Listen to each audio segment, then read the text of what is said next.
hello to all of our wonderful subscribers, followers, and new people who are just finding us to the Myrna and Jenn Read the Apocrypha. We're enjoying this. We're learning a lot. Is it all true? Is it not?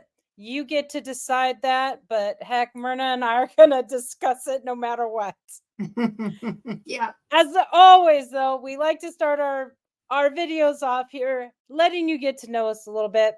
And today, I think I have a fun question for you, Myrna.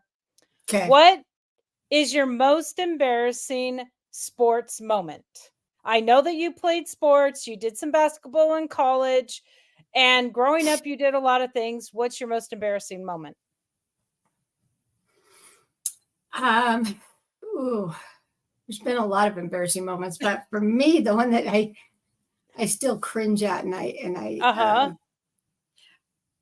when I blew my knee out.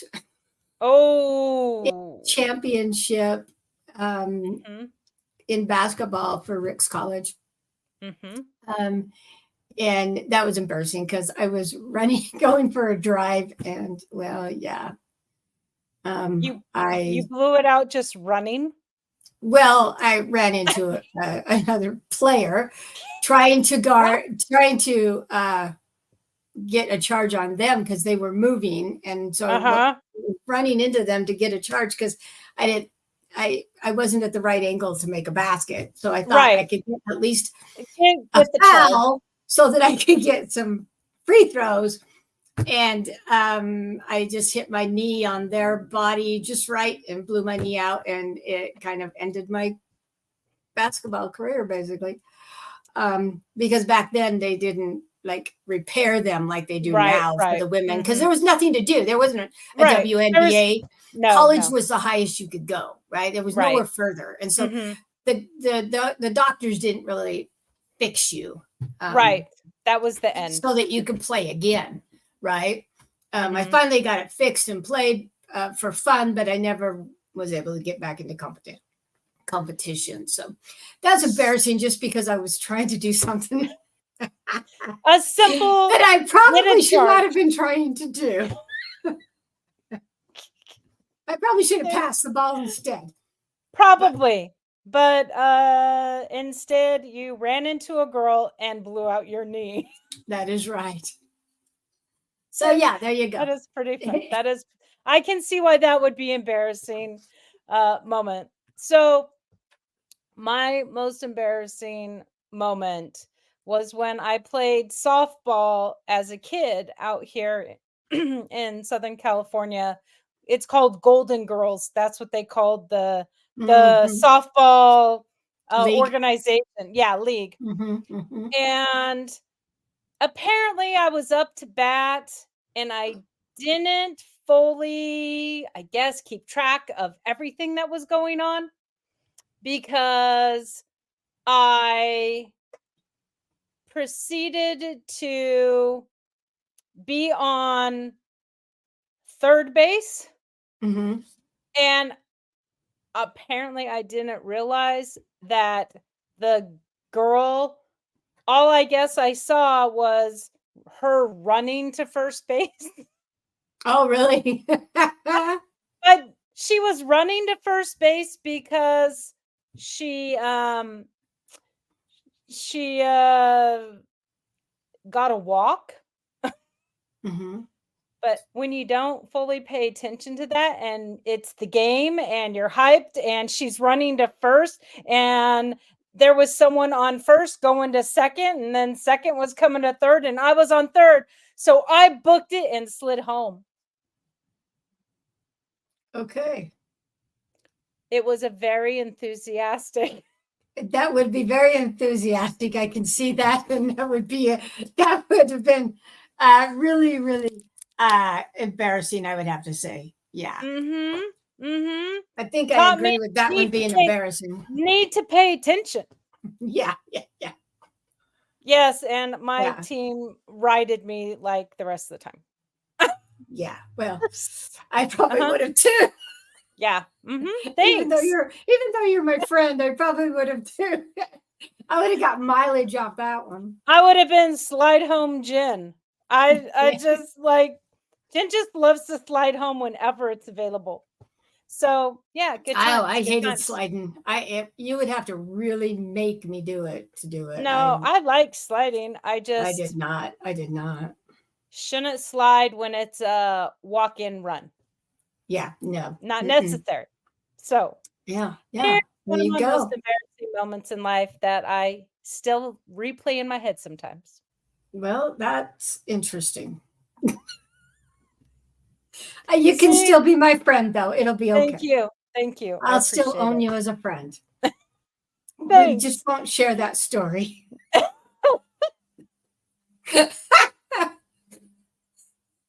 All right. Should we get to the Apocrypha? We should get to the Apocrypha. And today we are still in chapter 3 and finishing this up with, Adam and Eve with the Garden of Eden. Yeah. And of course, Eve has already eaten something, has eaten of the tree from the tree of the knowledge of good and evil. And they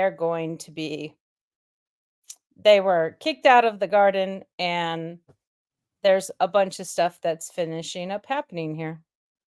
Yeah. All right. Go ahead and start, my friend. Okay. So Adam has made a sweet offering. We talked about it last time, that sweet offering to the Lord, now that they've been outside the garden, and he's been covered in, the fig leaves covered his shame. It says in verse 28, and on that day was closed the mouth of all beasts, and of cattle, and of birds, and of whatever walks, and of whatever moves, so that they could no longer speak.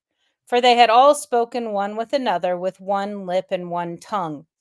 And he sent out of the Garden of Eden all flesh that was in the Garden of Eden, and all flesh was scattered according to its kind, and according to its types, unto the places which had been created for them.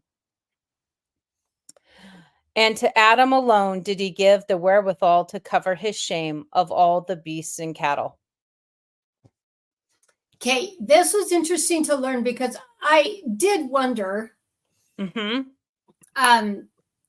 the animals were also outside of the Garden Correct. of Eden. Yep. But so now we've learned that the animals inside the Garden of Eden were sent out.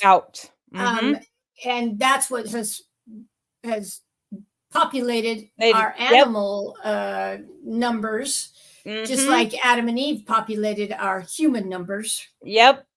It was only it was only outside of the garden that seemed to happen. It was interesting that I guess that they could actually talk to the animals. They were like Dr. Doolittle. They could talk to the animals. Well, that is interesting to me. I love it, though. Well, there are scriptures that say that the animals praise God, sing praises to God. And here it's letting you know that there was apparently a universal language that animals, including Adam, spoke. So they could speak to each other. Well, Joseph Smith told us. Yeah, Joseph Smith told us that the Adam and Eve spoke the Adamic language in the Garden of Eden. So I'm assuming the animals, that's the language the animals would speak also. But that's interesting that all living creatures began in the Garden of Eden, and they were sent out and populated the whole world. That to me is cool. I mean, it's just cool. I agree. So yeah, that was interesting to learn. Okay. Well, and the other point here really quick is, and to Adam alone did he give the wherewithal to cover his shame. No other creature on this earth feels that. Right. In basically every creature is naked, right? It's their skin, that's who they are. Only human beings, only those from Adam have that issue. It makes us special. Well, it's the additional ability of logic that the other animals don't have. Correct. Although my puppies love it when I put their shirts and stuff on them. my big lab, she loves it when I put her pajamas on her. She loves it. And so I think that's really interesting. Right? There's still stuff there. However, they don't feel that shame. No, they don't feel that shame. No. They feel a lot of things: joy, excitement, sadness, loneliness. I think a lot of animals, depending upon their level of intellect, they feel lots of things, but they don't feel that type of shame. I think they all feel the same feelings we feel, but the lack of being able to communicate that to us, like. So do you think worms feel sad? Yeah, I do. I just don't think that they can be communicated to us. I believe frogs do. I believe all the animals, even the snakes, though I hate them, and not because that's what Satan was talking about being, but I don't like them. They're just crazy to me. They're just really, I can't even, I just can't. Anyway, even they, I believe, have some feelings. But there's not the ability to communicate that to us. Now, you can get that communication from dogs. You can get that communication from cats, just by the way that they move and act, right? But some of the other animals, I think it's really hard to get that communication. But I still believe that they feel that. Okay. I like this. I found that those verses to be so interesting. Anyway. Okay. Over to you, Myrna. Alrighty. On this account, it is prescribed on the heavenly tablets as touching all those who know the judgment of the law, that they should cover their shame and should not uncover themselves as the Gentiles uncover themselves. And on the new moon of the 4th month, Adam and his wife went forth from the Garden of Eden, and they dwelt in the land of Elda, in the land of their creation. And Adam called the name of his wife Eve. And I'll just read the last two. And they had no son till the first Jubilee. And after this, he knew her. Now he tilled the land as he had been instructed in the Garden of Eden. So for 7 years, they didn't have any kids. Yep. It was just the two of them, newlywed couple, in a world that no one else lived in. Yeah. And that ends chapter 3. Yes, it does. But that's all kind of cool. I do like, and he tilled the land as he had been instructed in the garden. In there, he learned about tilling the land, and he kept to it because they needed to eat. Yeah. So. Yeah. Okay. So now what we're going to see here is we're going to see how close this is to the Adam and Eve that we read. I can't remember the title of it now. The Life of Adam and Eve. The Life of Adam and Eve. Already I've seen differences. Agreed. And so this is interesting to me. Okay. Well, yeah, because it seems like the Life of Adam and Eve really detailed a bunch of stuff. And this, it's like, and he tilled the earth, and he called his wife's name Eve. Boom, done. Now we move on. Well, and even what happened of the Eve eating the apple and Adam. Oh yeah, that was like boom, it happened, and then in the Life of Adam and Eve, we had more detail. Yes, exactly what happened. So I think that shows us that sometimes you're not going to get the same stories because you're getting them from different people's perspective. Right. I think when you look at the Life of Adam and Eve, to me, I think that has to have been written by some descendant that heard the story. Yes, but heard it from them. Yeah, because it's so detailed. Yes. Right? this is kind of like way down the road. Somebody's like, way up here looking at what's happening, and this is what happened. Right. Or, you know, they only checked in every so often. Oh, okay, eat an apple and they're going now. Right. Right. It's just kind of like, yeah. So yeah, it's interesting. I think it's the perspective of who is writing that we see these things, and that's why you have to understand that. I think you have to remember that you're not always going to. It doesn't mean that they're right or they're wrong. It's another person's perspective. Right. So here we go. I believe we're getting a little bit of Cain and Abel here. We are. Oh, all right. Number 1. Okay. And in the 3rd week, in the 2nd Jubilee, she gave birth to Cain. And in the 4th, she gave birth to Abel. And in the 5th, she gave birth to her daughter, Awan. So we're talking about 64 years in now. Is that what we're saying? Cain, Abel. In the 3rd week of the 2nd Jubilee. So right at the very beginning of the 2nd Jubilee. So the 8th year. Okay. Okay. I don't understand these 64, 70. Well, because in the 3rd week, yeah, I agree with you. For people who don't know, there are markings here trying to give us somewhat of dates. But it's really because Jubilee is 50. So the 2nd Jubilee, no, 7. This is 7. So 7 plus 7 is 14. So in the 3rd week in the 2nd Jubilee, she gave birth to Cain, and in the 4th she gave birth to Abel, and in the 5th she gave birth to her daughter Awan. And in the 1st year of the 3rd Jubilee, Cain slew Abel because God accepted the sacrifice of Abel and did not accept the offering of Cain. And he slew him in the field, and his blood cried from the ground to heaven, complaining because he had slain him.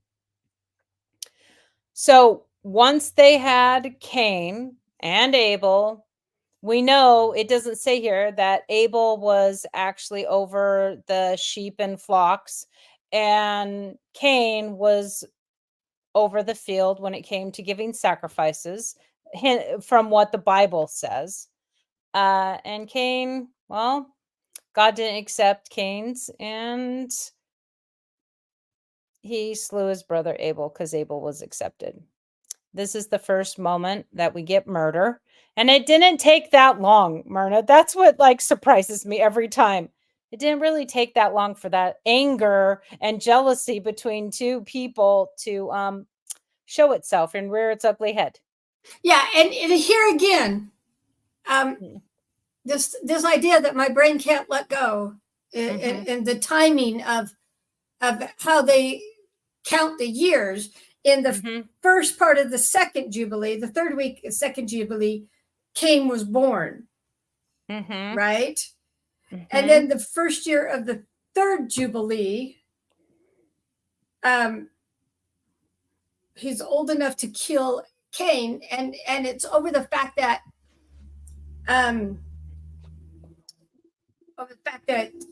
they gave offerings and God didn't accept Cain's offering. But they're old enough to till and to take care of cattle. So that's not 7 years, right? So let's just think about this for a second. So in the 2nd Jubilee, that would be about 14, right? She gave birth to Cain. Year 14. It was at the beginning of it, the 3rd week in the 2nd She gave birth. And in the 4th, so 4 times 7. No. The 4th, I believe, is talking about the 4th week, because they were very close together. Because he kills him during that 1st year of the 3rd Jubilee. So he couldn't have been born in the 4th Jubilee. So I think we're talking about weeks here. Okay. So she's having a kid every week. If the week means what it means now. Right. Which is why some of this doesn't. This is why I think. What I've been thinking is that they counted years differently. They counted time differently. Okay. Than we do. Anyway, so okay. So plus there's a daughter there, which we don't have a record of the daughters. No, we don't have in canonized scripture. We do not have any names of any of their daughters. And I don't think we have names of any of their kids other than Cain, Abel, and Seth, right? Correct. We just know that according to at least the Apocrypha life of Adam and Eve, there were 30 boys and 30 girls, plus Cain, Abel, and Seth. Right. So they had 63 children in the end. Right. So this is one of them. But in any canonized, we don't have anybody else. We don't have anybody else. So this is, I mean, I love that interesting. The women are showing up, right? I mean, I love that.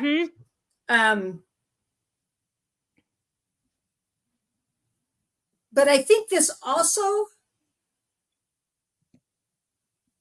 makes point to the fact that people are born with desires or wants or feelings in which they have to learn to control. It doesn't justify just because I'm born like this, I could do it. I mean, Cain slew Abel. I don't believe that he was taught anything about doing that to another human. They did it to animals, but not to another human, right? So he was not taught that. But yet he came out and he had enough anger that he did it. So when people say, I'm born this way, I want to say to them, but that doesn't mean you have to do it. Because we all have things in our life that were just kind of a natural thing to do.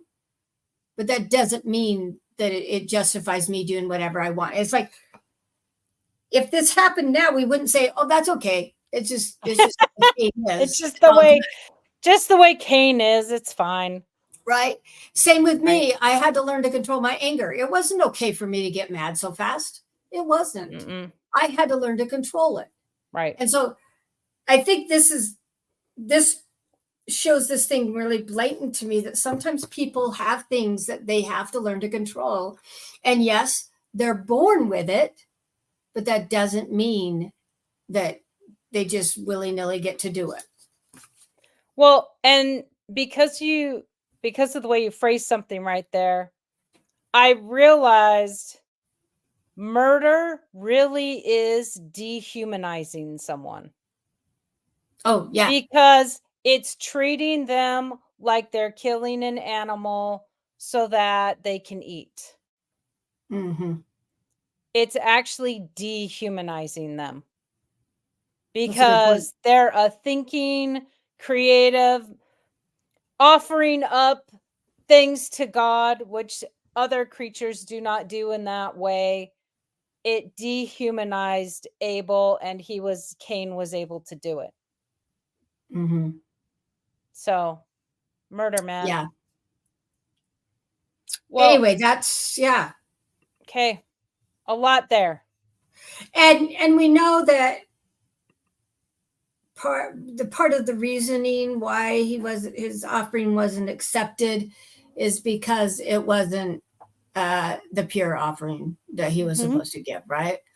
So it's not like God was being stinkery and saying, right, I just don't like you, Cain, so I'm not going to accept your offering. It was because he didn't choose the correct animal to do the correct sacrifice with. He was over the fields. He didn't give the best of his fields. Abel's always over the animals. Cain was over the fields, and he didn't give his. He's supposed to take the best of. I always get that. Whatever they were growing or whatnot. They're supposed to give it as a burnt offering. Yeah, and Abel was supposed to give of the non-blemish, the lamb, whatever. So the way it was prescribed, Cain didn't think he should give God the greatest, the best. Well, the Lord had something to say about that according to the Bible. Right. All right. Okay, let's go on. Let's go on. We're about to get into a lot of genealogy. Let's do this. 4, Myrna. Oh, you did just read. I did. I'm here. And the Lord reproved Cain because of Abel, because he had slain him. And he made him a fugitive on the earth because of the blood of his brother, and he cursed him upon the earth. And on this account it is written on the heavenly tablets, cursed is he who smites his neighbor treacherously. And let all who have seen and heard say, so be it. And the man who has seen and not declared it, let him be accursed as the other. And for this reason, we announce when we come before the Lord our God, all the sin which is committed in heaven and on earth, and in light and in darkness and in everywhere. Not sure I understand any of that. What? Well, it seems to be that because Cain slayed Abel, he's cursed. Oh, no, I got that. He who smites his neighbor treacherously, let all who have seen and heard that, who smites his neighbor, so be it. And the man who has seen and not declared it, he is accursed. So if you see it and you're like, so be it, like I did see that.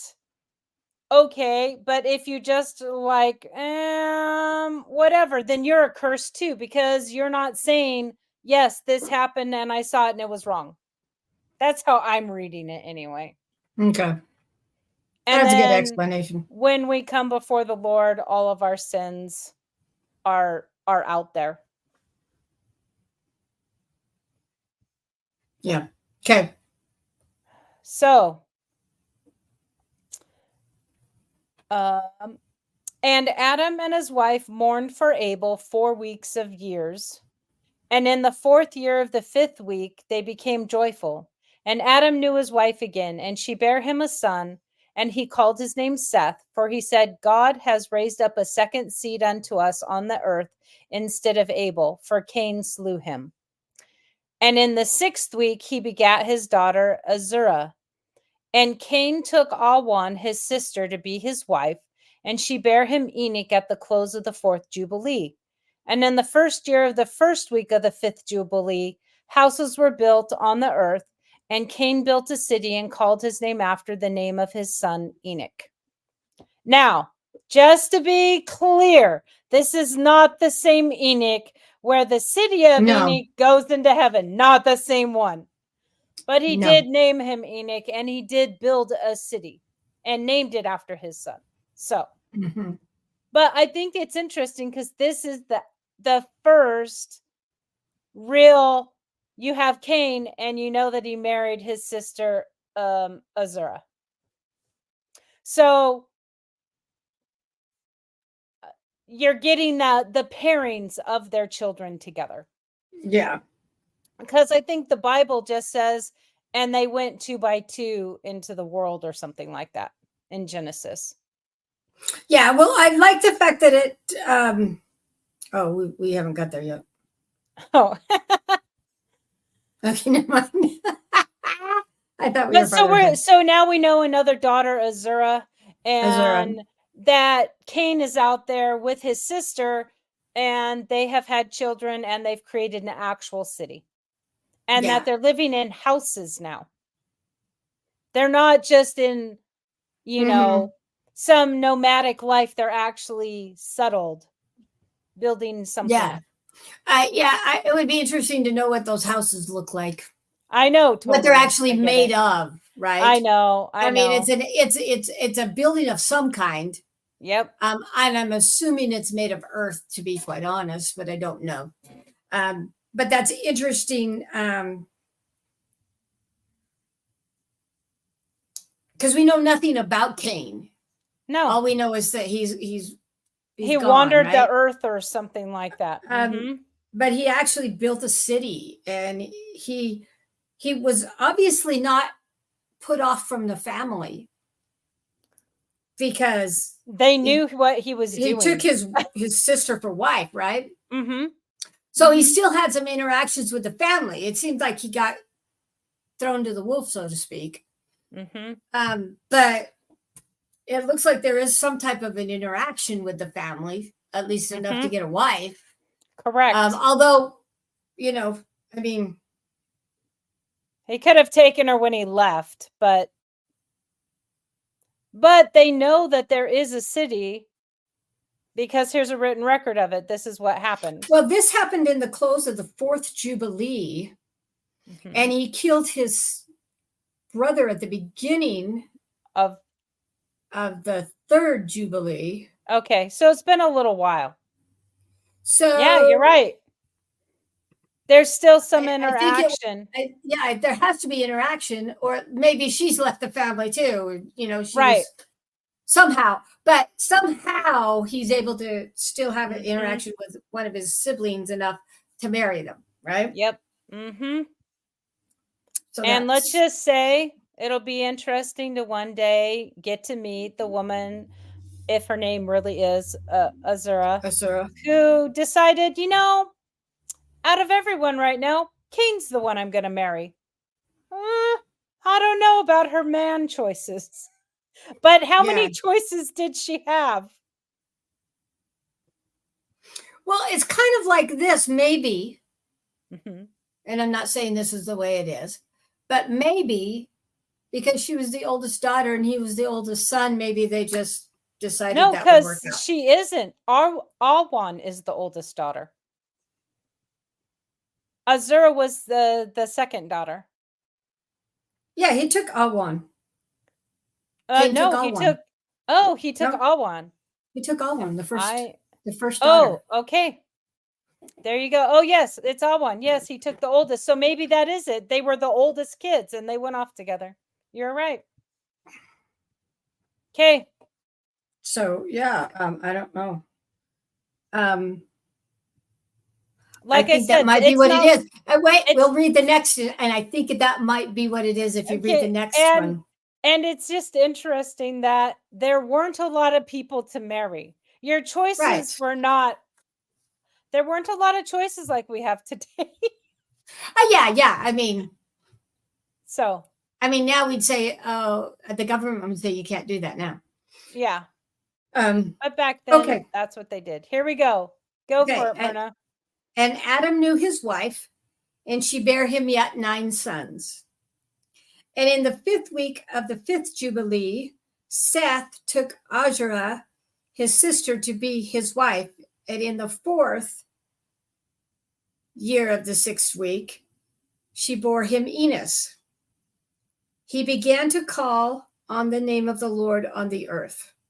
So see, he took the next daughter. Seth was the next child because Abel was gone. Yep. He took the next daughter. Yep, he did. So I'm wondering if this is our pairing. Right, how it got paired. The first, the son and daughter.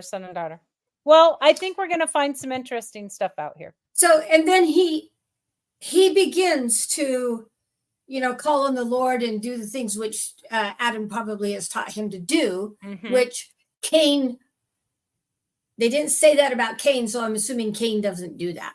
Right. I'm assuming Cain has his own way of living. Hedonistically, maybe living. Yeah. All right. But Seth is a good man. Okay, so that was in the 5th Jubilee that happened.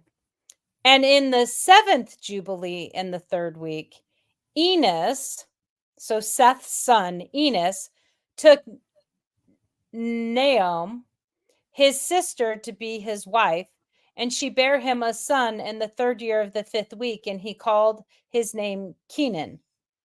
And at the close of the 8th Jubilee, Kenan took, your best guess, Myrna, Mualaleth. It's spelled Mualeleth. So that's our best guess. Kenan took Mualaleth, his sister, to be his wife, and she bare him a son in the 9th Jubilee. in the first week in the 3rd year of this week, and he called his name Mahalalel. Someone likes their L's. Yeah, somebody really liked their L's. And in the 2nd week of the 10th Jubilee, Mahalalel took unto him to wife Dinah, the daughter of Barachiel, the daughter of his father's brother. And she bare him a son in the 3rd week in the 6th year. And he called his name Jared. For in his days the angels of the Lord descended on the earth, those who are named the Watchers, that they should instruct the children of men, and that they should do judgment and uprightness on the earth. So, okay, so we have all these crazy names, and then we get Jared. I know, right? Enos and Jared are the easy ones. So I think it's interesting here. Enos took his sister to wife. Yeah. And Kenan, and Kenan is Enos's son. So Kenan took his sister to wife. And then you have Kenan's child, Mahalalel, and he takes for his wife the daughter of his father's brother, so it would be his cousin. So is that Cain? No, because or one of the others. Remember, brothers. Well, because it's going to be Kenan's brother. Because Right, Kenan was his father.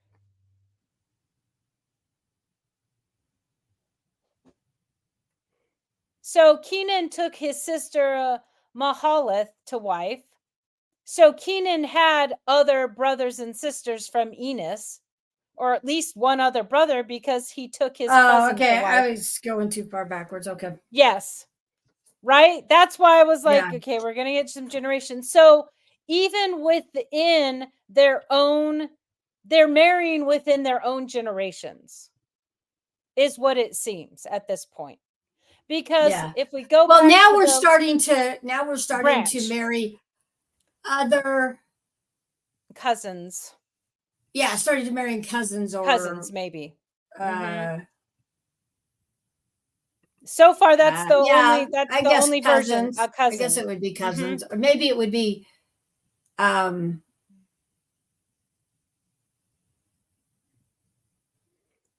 far, we only have brothers and sisters. It would be cousins. We only have brothers and sisters getting married, and then this first one with with Mahalalel and his wife Dinah. Dinah was his cousin. So we're branching out a little bit, but if we go back to the life of Adam and Eve, at a point when Adam and Eve are dying, it said that they had like 1,500 descendants. So we're starting to see that spread that's happening with all of them pairing up most of the time with their what seems to be their now we're getting to cousins. Yeah. We're down to cousins now. It used to be brothers and sisters marrying, and now we're down to cousins. And cousins. Yep. So then you see what happens in the 11th Jubilee. Okay, in the 11th Jubilee, Jared took to himself a wife, and her name was Baraka, the daughter of Rashahal, a daughter of his father's brother, in the 4th week of this Jubilee. And she bare him a son in the 5th week, in the 4th year of the Jubilee, and called his name Enoch.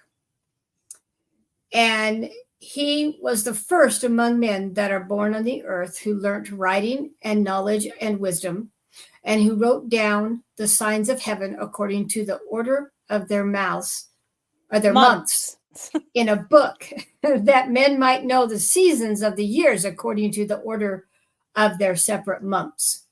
And he was the first to write a testimony, and he testified to the sons of men among the generations of the earth, and recounted the weeks of the Jubilees, and made known to them the days of the years, and set in order the months, and recounted the Sabbaths of the years, as he made them known to him, as we made them known to him. So,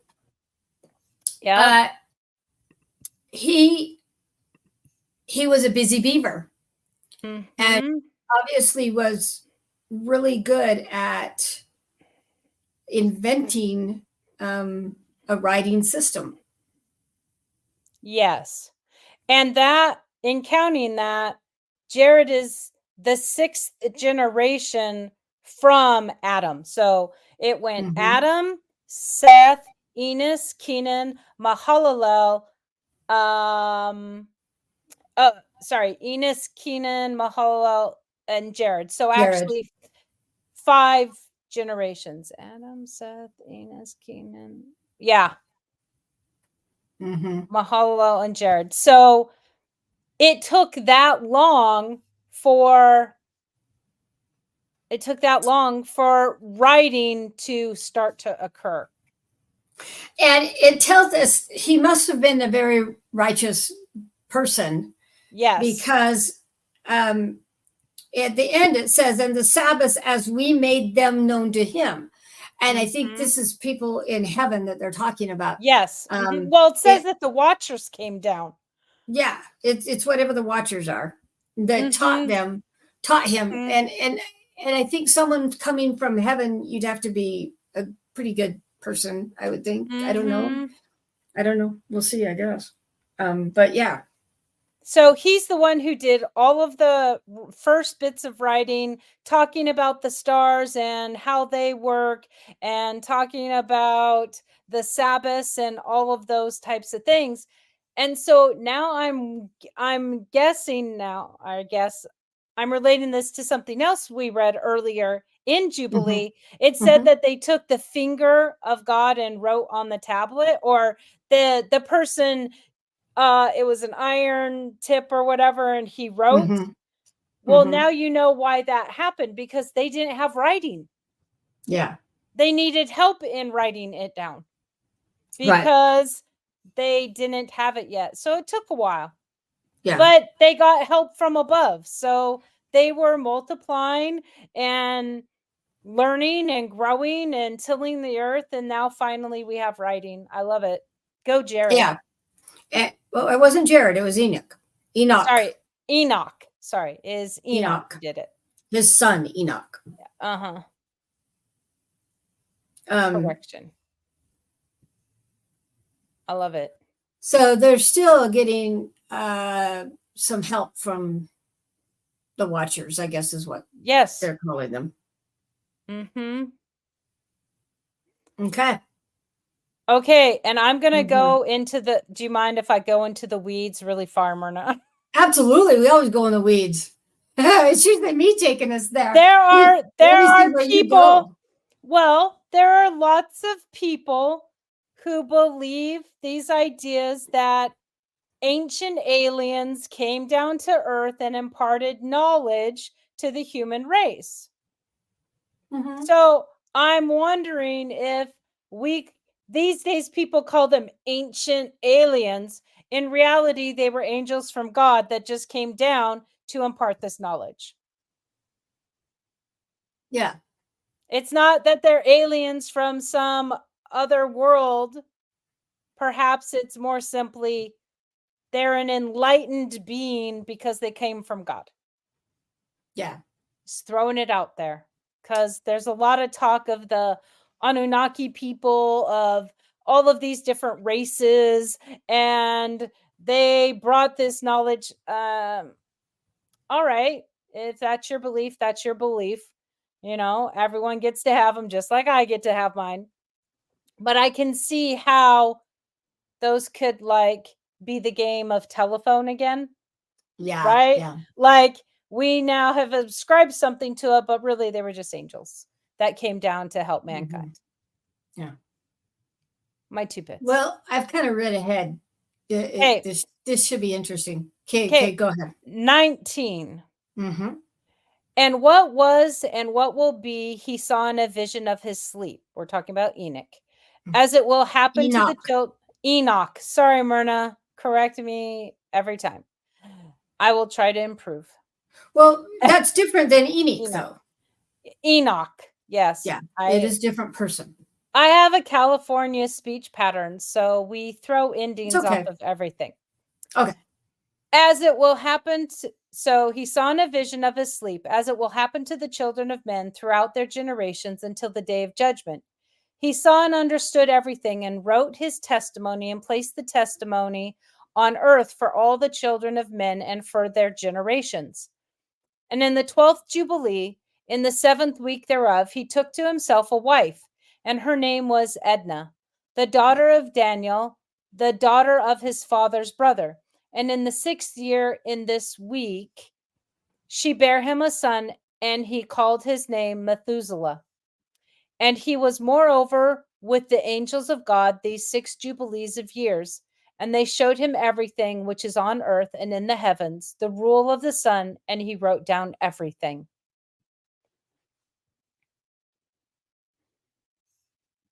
So Enoch got to have that moment of seeing everything. Yeah. Typical of a prophet. That they see everything throughout the generations until the day of judgment. That usually is it means that you are a prophet of God. Yeah. And he wrote everything down, and again, he married his cousin. Yes. And they had Methuselah, which we know the name. But I like the idea still that these angels are down there constantly, to some degree, showing them everything and teaching them about the rule of the heavens and the stars and how all of that works. I think in a lot of evolutionary talk, they just believe that they watched the sky and wrote stuff down, which never fully makes sense to me because I can watch things for a long time and not understand it. And here it's saying they understood it because they were being taught. Right. That's always been my place with when it comes to their origins of life being a design. Yeah. Okay, so this is the Methuselah that is the person that lived the longest on earth. Yes.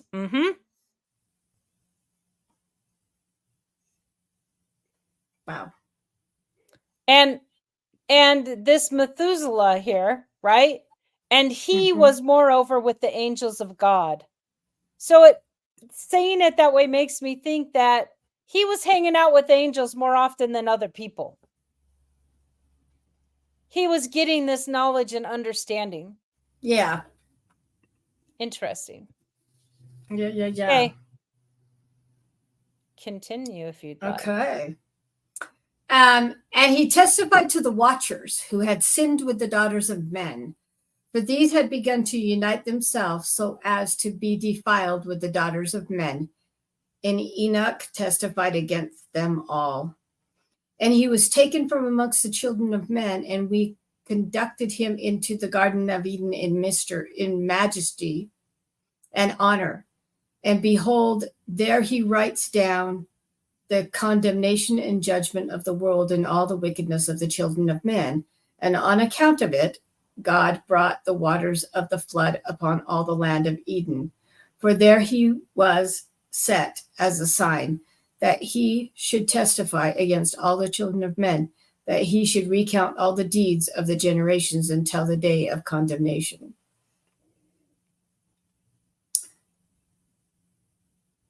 So it sounds like Enoch went to the Garden of Eden. That's what it says. And there he wrote all these things that he was seeing, because they who sinned with the daughters of men, for these had begun to unite themselves. Yeah, the watchers. Defiled. Well, no, as he testified to the watchers. Yeah, who had sinned with the daughters of men. Ooh. The watchers, the angels, sinned the daughters of men. What is happening there? Okay. Yes. So then I'm going to say this, Myrna, in the Anunnaki realm of understanding, they believe that the human race is a hybrid from aliens and the already evolved humans that were here. If this is saying that the Watchers sinned with the daughters, then that would have created probably not a great mix of a thing. That would make them... Well, they could have possibly been the reason why we are not doing this process very well. Doing this plan very well because they intermixed with us, right? I don't know. I'm just saying. I'm saying that I don't know what to do with that information. Oh, we're not done yet with that information. Okay. All right, here we go. Because that is... But we know that Enoch ended up in the garden to write down the condemnations. Right. Okay. So yeah. And you want me to continue? Buckle up. Here we go. Okay, go buckle ahead. up. And he burnt the incense of the sanctuary, even sweet spices acceptable before the Lord on the mount. For the Lord has 4 places on the earth, the Garden of Eden, and the Mount of the East, and this mountain on which thou art this day, Mount Sinai, and Mount Zion, which will be sanctified in the new creation, for a sanctification of the earth. Through it will the earth be sanctified from all its guilt and its uncleanness throughout the generations of the world. And in the 14th Jubilee, Methuselah took unto himself a wife, Edna, the daughter of Azrael, the daughter of his father's brother, in the 3rd week, in the 1st year of this week, and he begat a son and called his name Lamech. Okay, so there are 4 great places for the Lord on the earth. The Garden of Eden, the Mount of the East, Mount Sinai, and what is going to be Mount Zion. Okay, that's interesting. I do like here, though, referring to the earth as its own, it needs to be sanctified from all its guilt and uncleanness. Yeah. It's been polluted in a spiritual way. Right. And Methuselah married his cousin. Yeah. And this tells me that the Garden of Eden hasn't disappeared. Correct. You know, some people say it's gone. It's gone. No. Well, if it's a place for the Lord, it's not going to go. No. Change. It might be different. And according to Joseph Smith, it's Adam on Diamond. And we'll see if that comes to fruition. Hopefully we're here still on the earth when we find out. He wouldn't let it go. I mean, I don't think we're actually sure. Maybe we are sure which one is Mount Sinai. I'm not. Yes. I think we do know what it is, but I don't know what the Mount of the East is. I don't know what that is. I don't either. I don't. Maybe we could do some research, but I don't know what that is. And Mount Zion's yet to come. Oh, it says here.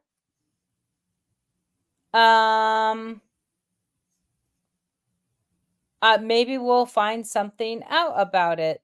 Some people, it seems, have believed that it might be reference to Mount Lubar, which is where people believe the ark landed. The Noah's Ark landed. In Ararat. Okay. But that's a possible reference to that. Yeah. Right. Okay. So interesting. That is very interesting. Okay. Okay. In the 15th Jubilee, in the 3rd week, Lamech took to himself a wife, and her name was Betanos, the daughter of Barachel. I'm butchering it, I know, but give me patience. Have patience with me. The daughter of his father's brother. And in this week she bare him a son, and he called his name Noah, saying, "This one will comfort me for my trouble and all my work, and for the ground which the Lord hath cursed." And at the close of the 19th Jubilee, in the 7th week, in the 16th year, thereof. In the 6th year. Oh, the 6th year.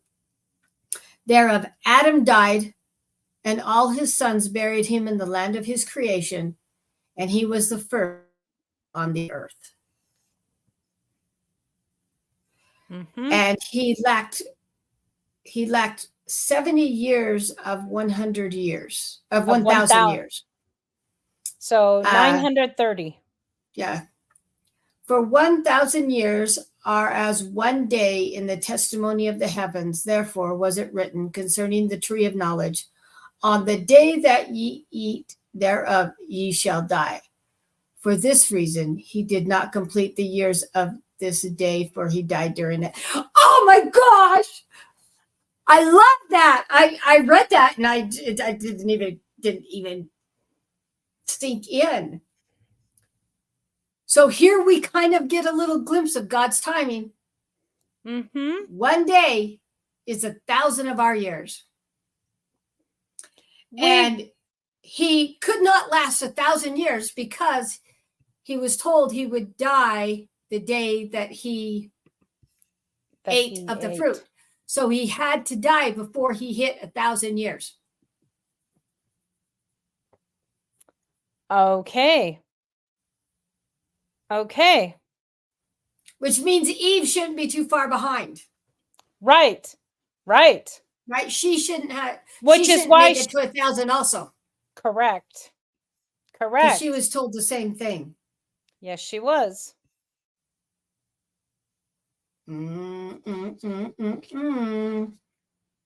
I've heard in other places that one day for God is 1,000 on earth. Hence why if he says the earth was created in 7 days, we consider it 7,000. So each kind of period took about 1,000 years to have it happen. Of how we count time. Yes. So. Oh, that is precious knowledge. I'm sorry. That's cool to me. I've always wondered that question. I don't know why I never knew it, but for this reason, he did not complete the years of this day, for he died during it.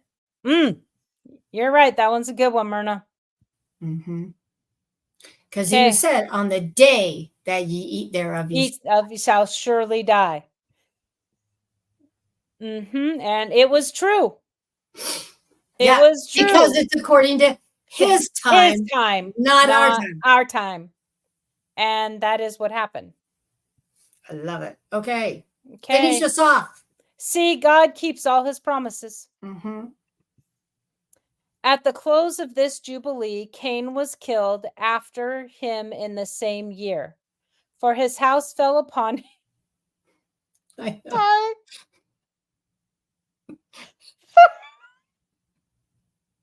Just pictured Wizard of Oz. Yeah, I know. The Wicked Witch of the East. Sorry. For his house fell upon him, and he died in the midst of his house, and he was killed by its stones. For with a stone he had killed Abel, and by a stone was he killed in righteous judgment. For this reason, go ahead. No, finish. For this reason, it was ordained on the heavenly tablets, with the instrument with which a man kills his neighbor, with the same shall he be killed, after the manner that he wounded him. In like manner shall they deal with him.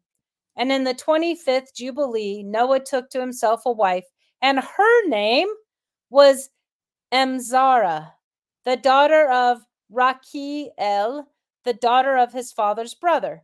In the 1st year, in the 5th week, and in the 3rd year thereof, she bare him Shem. In the 5th year thereof, she bare him Ham. And in the 1st year, in the 6th week, she bare him Japheth. So go for it, Myrna. This is where we get an eye for an eye, tooth for a tooth. Yes, it is. Yep. That's what popped into my head. Eye for an eye, tooth totally. for a tooth. Totally. That just is like, we see it though in other bits of scripture, even within the Book of Mormon. Abinadi is burned, right? And the people who burned him get burned. So you do see this come up before Christ comes, because part of the idea is that once Christ came, the idea of eye for an eye, tooth for a tooth changed. Yes. But up until then, his house fell on him. It feels like there was a tornado and his house went up and the stones thereof fell on him.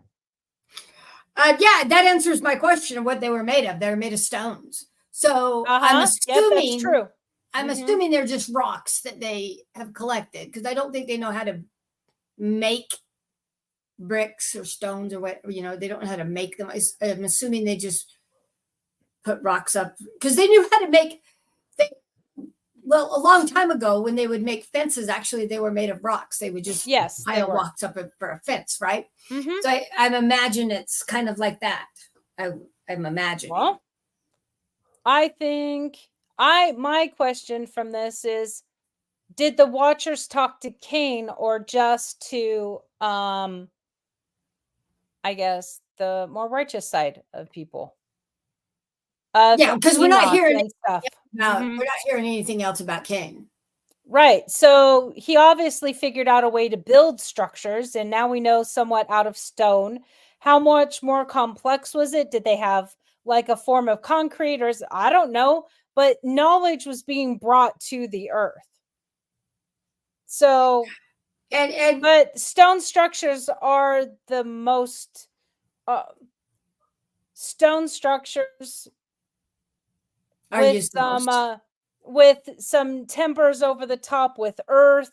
Like there are lots of basic kind of structures. True. It makes me wonder who takes care of Cain's family. I mean, have they multiplied like Adam's family, right? Have they multiplied and like grown? Seth? Right? Because we don't get their genealogy. We only get Seth, everything through Seth. Yeah. So we don't get any of that. So it's interesting to me that we get that much information, because this answers the thing that everybody keeps saying. And I don't know if you've heard this, but everybody says Bigfoot is Cain. What? Well, Cain died. Can't be Cain. Well, because the scripture says, in the Bible, it says that he's cursed to walk the land the rest of his life or whatever. Okay. And so people say that Bigfoot come from Cain. Is Cain or whatever. Okay. But now we know, at least in the Apocrypha, that that's not true, because he died. Right.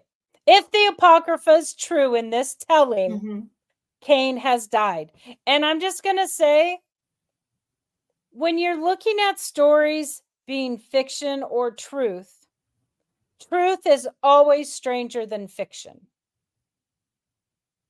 And so when you get a detail of he died from his house falling on him, that is the oddest detail to come up with.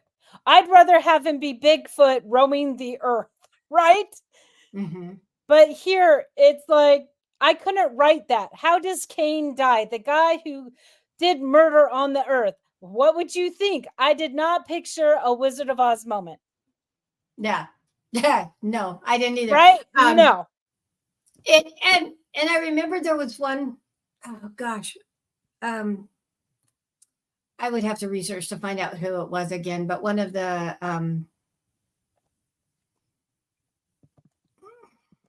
members of the the 12, when Joseph Smith was still living, said that he was in a buggy and they were going like pretty fast, and he looked over to the side of him and there was a guy running next to the buggy.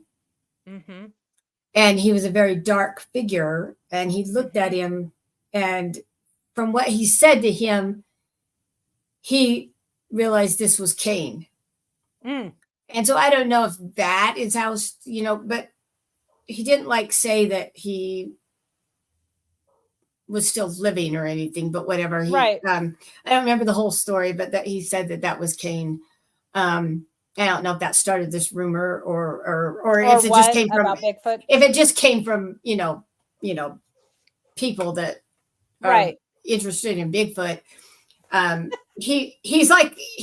It's kind of like, I can see where they get that where they come to that conclusion. You do. Right? You can see where they get that, but I love that we now know the truth. Now that could have been Cain running alongside the buggy, right? As a spirit, right? Because I don't know that he has been resurrected yet. He may have been. I don't know. Anyway, I shouldn't be saying things I don't know for sure because I don't know. But it could have been him in whatever form he's in right now, trying to thwart the work, kind of helping Satan, thwart the work of the restoration, right?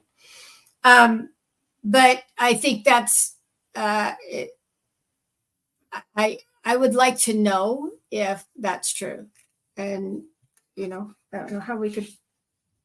Right. I guess you could ask and come to your own answer through the spirit, right? Whether that's true.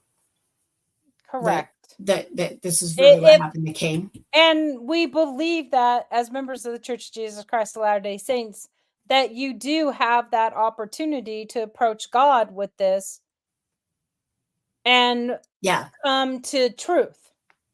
Right. Totally. Now, is this something that God will give you the answer to? Is it important to know? For some people, definitely, I believe there could be a space for them that if they really wanted to know that God would give them an answer. Oh yeah, I believe there's a possibility of receiving an answer. Now, what he wants you to do with that answer, I don't know. Right. Maybe he'll want you to keep it to yourself, just a confirmation for yourself, or if to him it's okay if you tell everybody, right? Right. Sometimes you get told that that's for just you and not for anybody else, right? True. Yeah. Well, next is chapter 5. So it is. I will say though, in the Bible, it does say that Cain was left to wander the earth as a fugitive. However,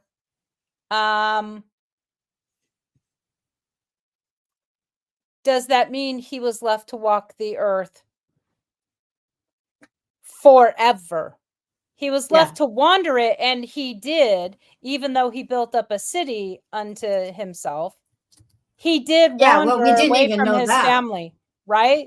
So it is an interesting phrasing of wander the earth, but was it for eternity? Was it like the 3 Nephites who weren't going to die and just continue to be on the earth?